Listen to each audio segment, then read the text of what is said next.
Paskutinis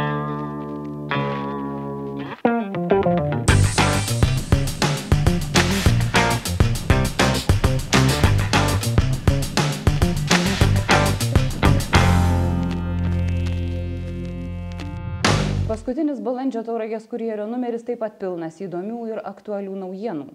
Kada dirbti jei kariauji, Baltuosiuose savivaldybės rūmuose bręsta naujas skandalas.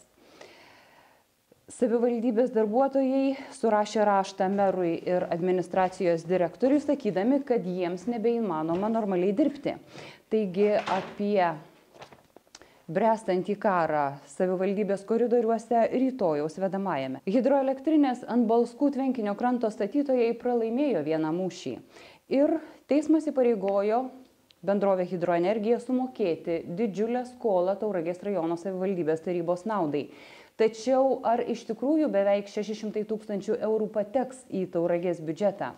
Kai kas sako, kad ne. Tauragės kultūros paveldo tarnybos iniciatyva senosiuose miesto kapinėse buvo tvarkomi vokiečių bendruomenės kapai, likę po Antrojo pasaulinio karo.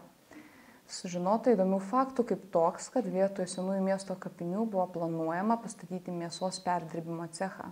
Paskui merą vaikščioję batai susidėvėjo. Vos prieš 4 mėnesius darbą savivaldybės administracijoje pradėjęs naujas mero atstovas spaudai Kęstutis Gapšys traukėsi iš pareigų. Oficialiai pranešama, kad Gapšiui buvo per sunku važinėti iš Klaipėdos į Tauragę. Tačiau neoficialios žinios, kurios pasiekė mūsų redakciją, šiek tiek kitokios.